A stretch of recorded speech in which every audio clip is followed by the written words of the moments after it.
जय दोस्तों, स्वागत है आपका अपने ही चैनल फैंटेसी एम्पायर 11 में। तो इस वीडियो में हम जो मैच कवर करने वाले हैं वो होगा आईपीएल का मैच जो कि खेला जाएगा पंजाब किंग्स और राजस्थान रॉयल्स के बीच में। इस वीडियो में हम ड्रीम 11 टीम, प्रेडिक्शन और सभी प्लेयर्स के बारे में पिच के हिसाब से जानने की कोशिश करेंगे कि कौन कैसा परफॉर्म कर सकता है, कौन आपको कितने ज़्यादा पॉइंट देके जा सकता है। सभी कुछ A to Z हम इस वीडियो में डिस्कस करने वाले हैं। तो इस वीडियो में हम पूरी लॉजिकल एनालिसिस करने वाले हैं, आपको कौन से प्लेयर को अपनी टीम में क्यों कंसीडर करना है और पंजाब लगातार मैचेस हार क्यों रही है, हम सब कुछ A to Z डिस्कस करने वाले हैं। सो फैंटेसी पॉइंट ऑफ व्यू से भी आपके लिए अच्छी खासी वीडियो रहने वाली है और स्पोर्ट्स पॉइंट ऑफ व्यू से भी आपके लिए अच्छी खासी वीडियो रहने वाली है। सब कुछ हम अच्छी तरह से डिस्कस करने वाले हैं। आपको नंबर्स पर ज़्यादा रिलाई नहीं करना है, आपको लॉजिक्स पर ज़्यादा रिलाई करना है कि आपको अपनी टीम में कौन सा प्लेयर कब कंसीडर करना है। स्टैट जो होते हैं वो बहुत मैनिपुलेटिव होते हैं, तो आपको लॉजिकल पर, एनालिसिस पर मतलब ज़्यादा भरोसा रखना है और आपको पूरी वीडियो देखनी है। आपको अच्छी खासी इन्फॉर्मेशन मिल जाएगी। अब वीडियो की हेल्प से आप खुद की बेटर टीम कर पाएंगे, आप किसी पर भी डिपेंडेंट नहीं रहना पड़ेगा। तो इस वीडियो में हम पिच रिपोर्ट, सभी प्लेयर्स के बारे में A to Z डिस्कस करने वाले हैं। तो बिना किसी देरी के वीडियो शुरू करते हैं। सबसे पहले हम बात करते हैं पिच रिपोर्ट के बारे में। तो ये जो मैच है महाराजा यादविंद्रा स्टेडियम खेले जाने वाला है, बहुत ज़्यादा अच्छी विकेट है। वैसे भी आपको पंजाब की विकेट जो है वो पता ही है, बैटिंग के लिए अच्छी खासी विकेट्स रहती हैं, पाटा विकेट्स रहती हैं, हार्ड विकेट्स रहती हैं, अच्छे खासे रन्स बनते हैं। बॉलर्स को कुछ खास सपोर्ट मिलता नहीं है, चाहे वो मोहाली की विकेट हो, चाहे वो इंडोर की विकेट हो, चाहे चंडीगढ़ की विकेट ही क्यों ना हो। पंजाब के जो मोस्ट ऑफ द मैचेस रहते हैं वो बैटिंग फ्रेंडली विकेट्स पर ही रहते हैं और पंजाब की जो टीम है, मतलब पंजाब की जो होम स्टेडियम रहता है वो बैटिंग फ्रेंडली विकेट ही रहता है। अब इस स्टेडियम के बारे में बात की जाए, इस पिच के बारे में बात की जाए, यहाँ पर इनिशियल ओवर्स में जो है वो थोड़ा स्विंग रहता है।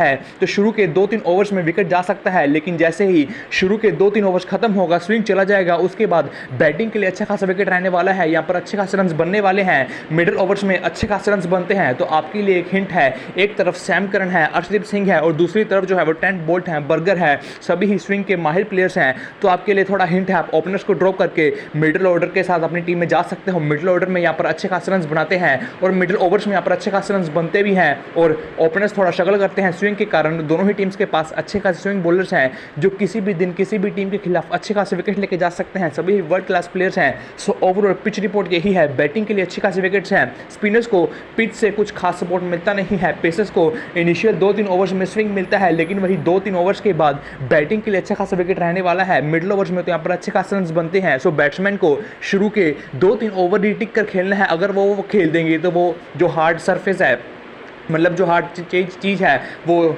इजीली पार कर जाएंगे, उसके बाद तो इजीली रन्स बनने ही वाले हैं। सो ओवरऑल बैटिंग के लिए अच्छा विकेट है, बस शुरू में थोड़ा स्विंग रहने वाला है। अब हम सभी प्लेयर्स के बारे में अच्छी तरह से बात करने वाले हैं। सबसे पहले हम बात करते हैं पंजाब के बारे में, जिनका फॉर्म बहुत ज़्यादा गंदा चल रहा है और मैं आपको पंजाब की मैंटेलिटी भी बताने वाला हूँ कि चैंपियन टीम के मैंटेलिटी में और जो बेकार टीम होती है उसकी मैंटेलिटी में क्या फ़र्क होता है और पंजाब क्यों हार रही है। आरसीबी का भी यही हाल है, सब कुछ बात करेंगे। सबसे पहले शिखर धवन को ऑब्वियसली ड्रॉप करना नहीं है, अब थोड़ा अटैकिंग के लिए जा रहे हैं, इसलिए अपनी विकेट फेंक दे रहे हैं। पिछले सीजन तक अच्छा खासा खेल रहे थे, एंकर का रोल निभा रहे थे, धीरे खेलते थे, टिक कर खेलते थे, अच्छे खासे फैंटेसी पॉइंट भी देते थे और पंजाब बड़ा खासा टोटल भी बना पाता था। लेकिन अब वो काम जो है इनका लोअर मिडल ऑर्डर कर रहा है। अगर पंजाब का लोअर मिडल ऑर्डर परफॉर्म नहीं करता तो पंजाब 100 रन भी नहीं बना पाता। पंजाब का लोअर मिडल ऑर्डर अच्छा खासा परफॉर्म कर रहा है। पंजाब के जो स्टार प्लेयर्स हैं बिल्कुल ही गंदा परफॉर्म कर रहे हैं, लेकिन फिर भी शिखर धवन को तो ऑब्वियसली टीम से ड्रॉप करना नहीं है। अच्छे खासे प्लेयर हैं, वर्ल्ड क्लास प्लेयर हैं और कैचिंग पोजीशन में भी रहते हैं, आपको कभी भी कैचिंग से भी पॉइंट देके जा सकते हैं और धीरे खेलते हैं, टिक कर खेलते हैं। भले ही इस सीज़न ऐसा परफॉर्म नहीं कर पा रहे हैं,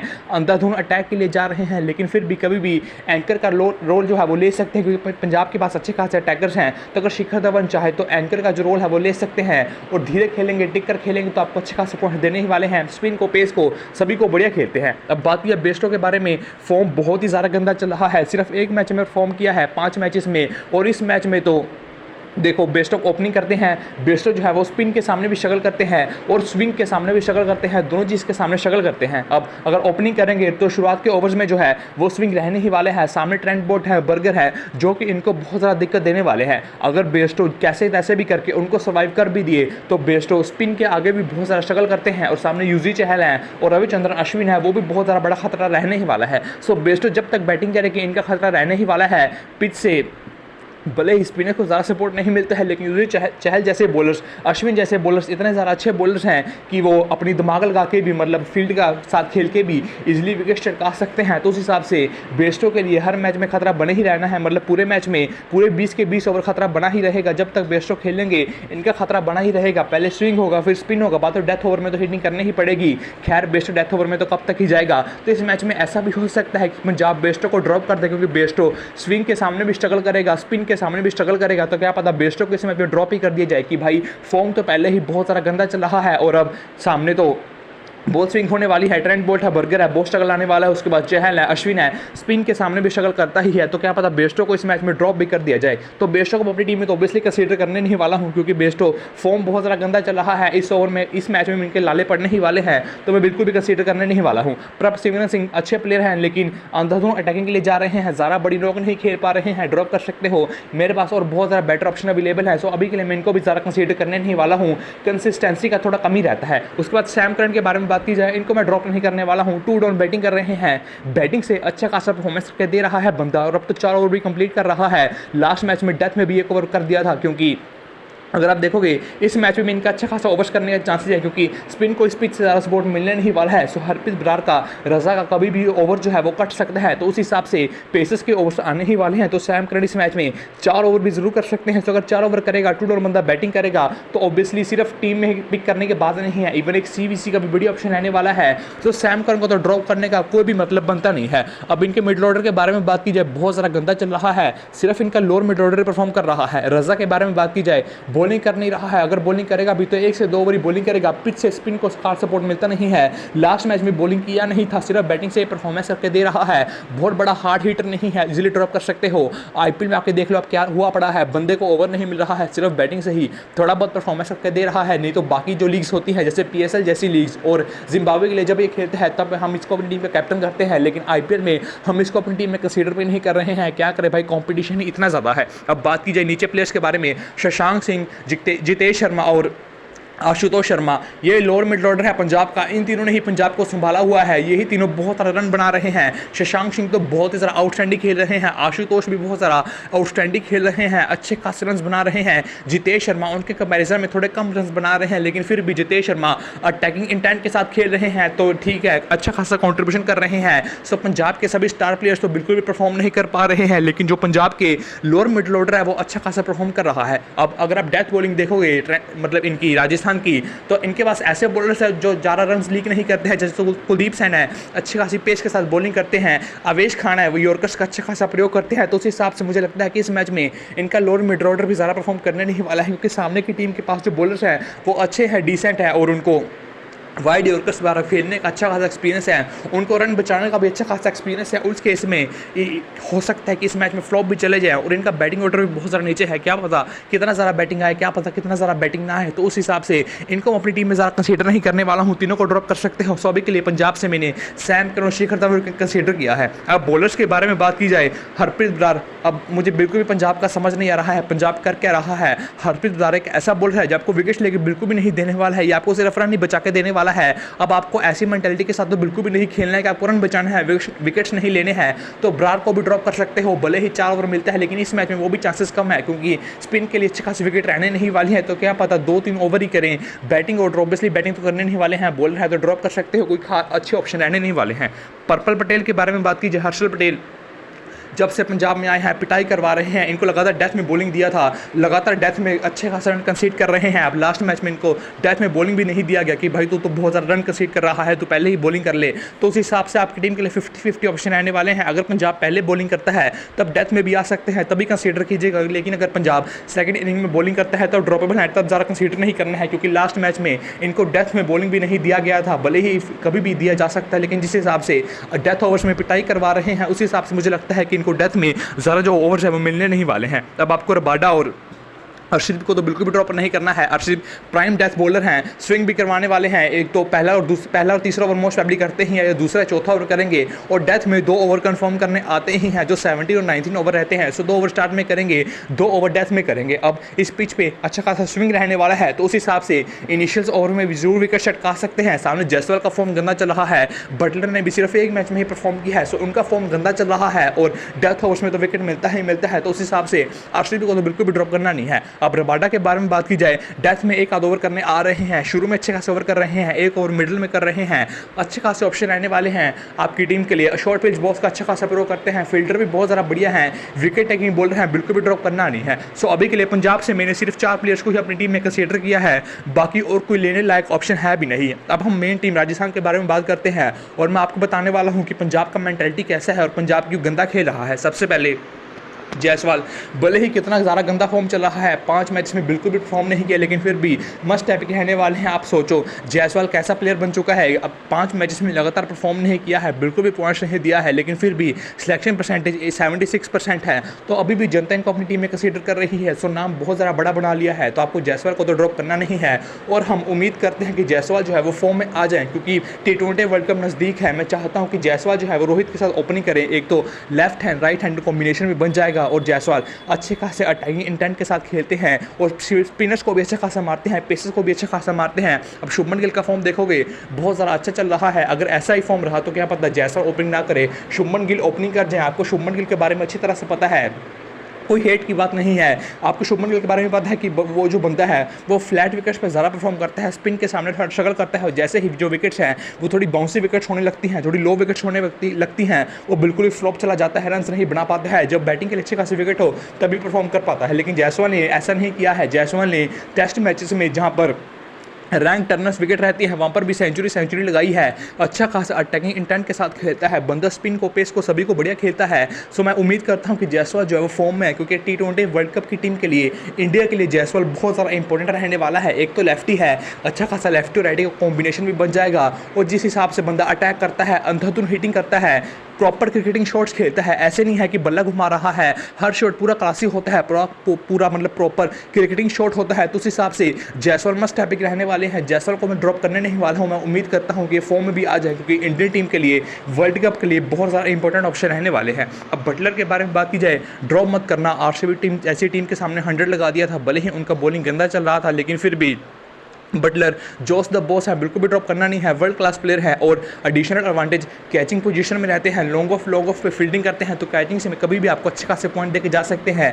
अगर बैटिंग से फ्लॉप भी हो गए तो आपको 2-3 कैचेस पकड़ के दे गए, बैटिंग में 10-15 रन बना दिए तो आपको सेफ 40 से 50 पॉइंट दे ही जाएंगे, तो उस हिसाब से बिल्कुल भी ड्रॉप करना नहीं है। अब संजू सैमसन के बारे में बात करते हैं। अब मुझे पंजाब का मेंटालिटी बिल्कुल भी समझ नहीं आता है कि वो हरप्रीत बरार को खिला रहे हैं और राहुल चहर को बाहर रखा हुआ है। आपने एक विकेट टेकिंग बॉलर को बाहर रखा हुआ है और आप उस बॉलर को खिला रहे जो आपको विकेट्स नहीं लेके देने वाला है, नहीं बल्कि वो आपको रन्स बचा के देने वाला है। अब राहुल चहर भले ही आपको विकेट्स भले ही वो रन्स लीक कर रहा है, लेकिन वो ऐसा बॉलर है जो आपको विकेट्स लेके देने वाला है। वो 4 ओवर में अगर 40 रन जो है वो पिटाएगा तो आपको 2 विकेट्स लेके देने भी वाला है। लेकिन हरप्रीत बरार जो है वो आपको 4 ओवर में 20-25 रन ही कंसीड करके देगा, लेकिन वो आपको विकेट्स लेके नहीं देने वाला है। यही फ़र्क होता है कि चैंपियन टीम की मेंटालिटी में और एक बेकार टीम की मेंटालिटी में, कि वो रन बचाने वाले बॉलर्स के साथ ज़्यादा जाते हैं, विकेट टेकिंग बॉलर्स के साथ थोड़ा कम जाते हैं। क्योंकि राहुल चहर है, भले ही बंदा रन लीक करता है, लेकिन बंदा आपको विकेट लेके देने ही वाला है। बरार जो है वो अच्छी खासी लाइन के साथ बॉलिंग करते हैं, इनको मारना डिफिकल्ट है, तो ये रन तो रन तो ज़्यादा कंसीड नहीं करेगा, लेकिन ये विकेट ज़्यादा लेके देने नहीं वाला है।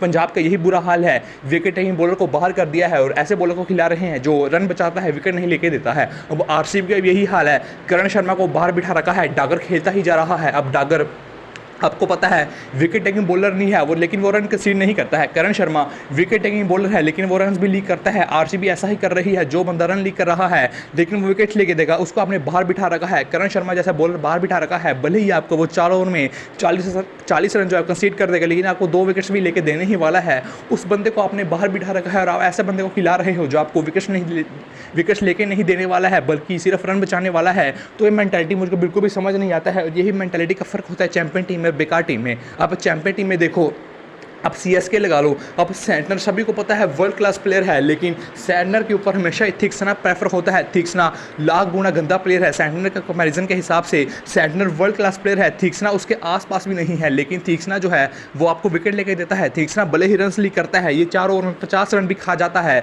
जहां पर विकेट जो है वो स्पिन के लिए अच्छी खासी हेल्पफुल होती है। उस पिच पे भी ये 4 ओवर में 40-40 रन पटवा देता है, लेकिन फिर भी ये बंदा आपको विकेट लेके देता है। अगर ये 4 ओवर में 40 रन पिटवा रहा है तो आपको ये 2-3 विकेट लेके देने ही वाला है। सो आपको विकेट टेकिंग बॉलर अपनी टीम में ज़्यादा कंसीडर करने हैं। सैंटनर जो है वो कंसिस्टेंट लाइन लेंथ के साथ बॉलिंग करते हैं, उसको मारना डिफिकल्ट है। सो अगर उसको मारना डिफिकल्ट है तो वो आपको इकोनॉमी के पॉइंट देने वाला है, मतलब वो आपको ज़्यादा रन जो है वो कंसीड नहीं करने वाला है, तो उस केस में वो ज़्यादा विकेट्स भी नहीं लेने वाला है।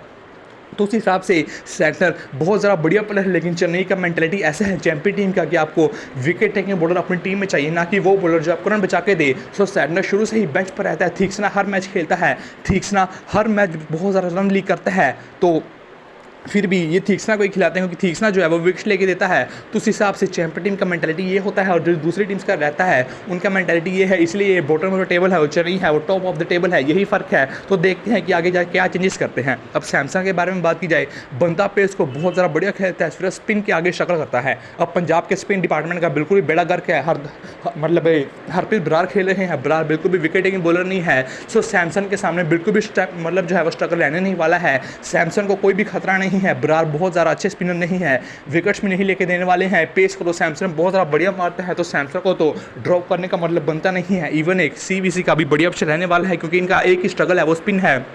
सामने जो बरार स्पिनर है, बरार अच्छा खासा स्पिनर बिल्कुल भी नहीं है, विकेट्स लेके देने नहीं वाला है। तो उस हिसाब से सैमसंग का अच्छा खासा दिन रहने वाला है, विकेट कीपिंग भी करेगा, वहाँ से भी पॉइंट देके जा सकते हैं। तो सैमसंग तो आपकी टीम के लिए मस्ट टाइप की रहने वाला है, सीवीसी का बड़ी ऑप्शन रहने वाला है। अब रियान पराग को भी ड्रॉप करना नहीं है इस सीजन में। पता नहीं फॉर्म इतना ज़्यादा अच्छा कैसे चल रहा है। मैंने पहले ही कहा था कि जब ये लोअर मिड ऑर्डर पर फॉर्म बैटिंग करता था तो इनका वो नेचुरल बैटिंग ऑर्डर नहीं था। पता नहीं क्यों वहाँ पर इनका क्यों बैटिंग दिया जाता था फिनिशिंग के लिए, क्योंकि अगर आप देखोगे डोमेस्टिक क्रिकेट में भी ये जब असम के लिए खेलते हैं तो 1 डाउन 2 डाउन बैटिंग करता है, वहाँ पर अच्छा खासा परफॉर्मेंस करके देता है। लेकिन राजस्थान को हमेशा ही मैच फिनिशिंग के लिए ज़रा बुलाती थी। मैच फिनिशिंग बंदा नहीं कर पाता था, क्योंकि ये बंदा वैसा नहीं है। अगर अटैक मतलब शुरू से अटैक नहीं कर पाएगा, पहले धीरे खेलेगा, टिक कर खेलेगा, सेट होगा, फिर ये अटैक कर पाएगा।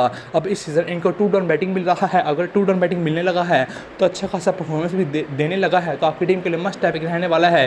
2 डाउन बैटिंग ऑर्डर है, बैटिंग मोस्ट प्रॉबेबली आने ही वाला है, क्योंकि जायसवाल और बटलर जो है स्ट्रगल कर रहे हैं। अगर सामने अर्शदीप है, सैम करन है, वो अर्ली विकेट्स लेंगे, तो रियान पराग का अच्छा खासा बैटिंग आने वाला है। और पंजाब का स्पिन डिपार्टमेंट का तो बिल्कुल ही बेड़ा गर्क है, तो उस हिसाब से इनका अच्छा खासा बैटिंग आएगा और ये अच्छा खासा मिडिल ओवर्स में रन्स भी बनाकर दे सकते हैं। तो उस हिसाब से मैं इनको अपनी टीम से बिल्कुल भी ड्रॉप करने नहीं वाला हूँ। रियान पराग मस्ट हैवी रहने वाले हैं। अब आप इनके लोअर मिडर को तो अपनी टीम से इजीली ड्रॉप कर सकते हो। सो हेटमेयर को लेने का कुछ खास मतलब बनता नहीं है, ध्रुव जुरेल को भी लेने का कुछ खास मतलब बनता नहीं है। प्लेयर दोनों ही बहुत ज़्यादा बढ़िया हैं, लेकिन जिस हिसाब का बैटिंग ऑर्डर है, बैटिंग क्या पता कितना ज़्यादा आए कितना ज़्यादा ना आए, तो उस हिसाब से आप दोनों को अपनी टीम से इजीली ड्रॉप कर सकते हो। अब अश्विन के बारे में बात की जाए, पिच जो है वो स्पिन को सपोर्ट देने नहीं वाला है, तो अश्विन को भी ड्रॉप कर सकते हो।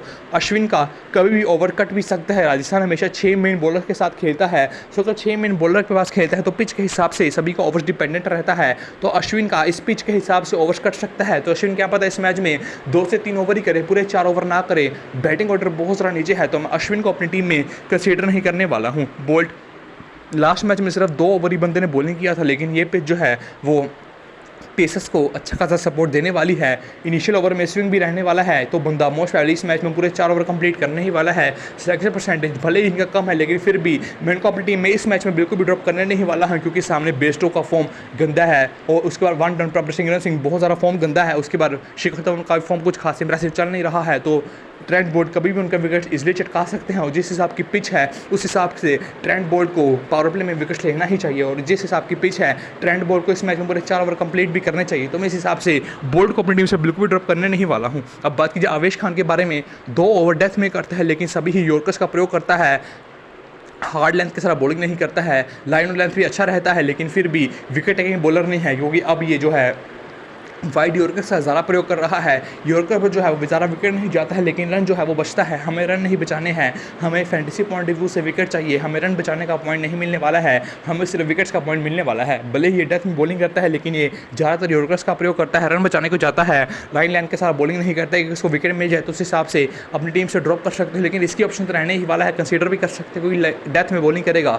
अगर डेथ में बॉलिंग करेगा तो कभी भी विकेट लेकर जा सकता है, लेकिन जैसे कि मैंने कहा इसका मेंटालिटी बदल चुका है। ये रन बचाने को ज़्यादा जा रहा है, यॉर्कर्स का ज़्यादा प्रयोग कर रहा है, तो उस हिसाब से हमें अपनी टीम में ज़रा कंसीडर नहीं करना है, क्योंकि अगर यॉर्कर्स का ज़्यादा प्रयोग करेगा तो बंदा हिटिंग करने नहीं वाला। अगर बंदा हिटिंग नहीं करेगा तो विकेट भी नहीं आने वाला है, तो उस हिसाब से सिर्फ रन नहीं बचा रहा है, विकेट्स जो है वो ले नहीं रहा है। तो उस हिसाब से मैं अवेश खान को अपनी टीम में ज़्यादा कंसीडर नहीं करने वाला हूं। अब कुलदीप सेन लास्ट मैच में अच्छी खासी परफॉर्मेंस दी, 3 विकेट्स भी लिए, लेकिन अच्छी खासी पेस भी है। इस पिच पे अच्छा खासा परफॉर्मेंस भी करके दे सकते हैं, क्योंकि इस पिच पे पेस ही चलती है। इनके पास अच्छी खासी पेस भी है, लेकिन मुझे डाउट है कि इस मैच में कितना ओवर करेंगे। भले ही पिछले मैच में पूरे 4 ओवर कंप्लीट कर दिए, लेकिन फिर भी ये पिच भी इनको सपोर्ट करने वाली है। लेकिन थोड़े यंग प्लेयर हैं, थोड़ी ज़्यादा कुटाई भी करवा देते हैं, तो उस हिसाब से मैं अभी के लिए इनको टीम में ज़रा कंसीडर नहीं करने वाला हूँ। लेकिन लास्ट मैच के परफॉर्मेंस के हिसाब से आप इनको अपनी टीम में कंसीडर कर सकते हो, लेकिन पर्सनली मैं इनको ज़रा रेट करता नहीं हूँ। अब चाहल को तो ऑब्वियसली ड्रॉप करना नहीं है, बंदा डेथ में बॉलिंग करने आ जाता है, चाहे जैसी पिच हो बंदा विकेट लेके ही जाता है, 4 ओवर कंप्लीट करता है। चाहे जैसी मर्जी पिच हो बंदा 4 ओवर कंप्लीट करेगा ही करेगा और विकेट भी लेके देगा ही देगा। तो चाहल को तो ऑब्वियसली ड्रॉप करने का कोई भी सवाल पैदा होता नहीं है। अब लास्ट मैच में Keshav Maharaj as a impact player आए थे, लेकिन इस मैच में मोस्ट प्रोबेबली बर्गर ही एज अ इम्पैक्ट प्लेयर आने वाले हैं, क्योंकि इस पिच पे स्विंग रहने वाली है, पेस को सपोर्ट मिलने वाली है। जो बर्गर हैं वो अच्छी खासी पेस के साथ भी बॉलिंग करते हैं, स्विंग तो करते ही करते हैं, पेस के साथ भी अच्छी खासी बॉलिंग करते हैं। तो मोस्ट प्रोबेबली बर्गर ही इस मैच में एज अ इम्पैक्ट प्लेयर आने वाले हैं। तो मैं ऑब्वियसली मैं बर्गर को ही अपनी टीम में कंसीडर करने वाला हूँ। तो मैं इस मैच में मोस्ट प्रोबेबली केशव महाराज नहीं आएंगे, बर्गर ही आने वाले हैं, तो मैं बर्गर को ही अपनी टीम में कंसीडर करने वाला हूँ। अब अगर पंजाब पहले इनिंग में बॉलिंग करता है तो हर्षल पटेल भी एक बेस्ट ऑप्शन रहने वाले हैं। उस केस में आप अपनी टीम से बर्गर को ड्रॉप करके या रियान पराग को ड्रॉप करके हर्षल पटेल को अपनी टीम में जरूर कंसीडर कर सकते हो। सो अभी के लिए हमारी टीम कुछ इस प्रकार की बन रही है। अब हम बात करते हैं अपनी सीवीसी ऑप्शंस के बारे में। अब जो बेस्ट सीवीसी ऑप्शन है, सबसे पहले सैमसन बेस्ट ऑप्शन है, क्योंकि मैंने पहले जैसे भी कहा ये सिर्फ स्पिन के आगे शक्ल करते हैं। पंजाब के स्पिन डिपार्टमेंट का बिल्कुल ही हालत ख़राब है, पेस को तो ये बहुत ज़्यादा बढ़िया मारता है, तो सीवीसी का बेस्ट ऑप्शन रहने वाला है। सैम करन भी सीवीसी का बेस्ट ऑप्शन रहने वाला है। तो अभी के लिए मैं ऐसा ही कर रहा हूँ। मैंने अपनी कैप्टनसी जब सैम करन को दी है, बंदा 30 से 4 ओवर मुझको बॉलिंग दे सकता है, और लास्ट में जैसे 1 ओवर डेथ में करने आ गया तो वहाँ पर विकेट्स भी लेके जा सकता है, इनिशियल ओवर्स में विकेट जरूर चटका सकता है। तो मैं इनको अपनी कैप्टनसी देने वाला हूँ। 2 डाउन बैटिंग भी करने वाला है। वीसी मैंने संजू सैमसन को किया है, अच्छी खासी बैटिंग करके देगा, और जो इनका स्ट्रगल था वो बिल्कुल ही खत्म हो चुका है, क्योंकि स्पिन सामने है नहीं, पेस को बंदा बढ़िया मारता ही है। तो उस हिसाब से मैंने अपनी टीम का कैप्टन जो है वो सैम करन को किया है, और जो वाइस कैप्टन है वो संजू सैमसन को किया है। बाकी आपको फाइनल टीम फाइनल अपडेट सारा टेलीग्राम पर मिलने ही वाला है, आपको टेलीग्राम पर जरूर ज्वाइन करना है।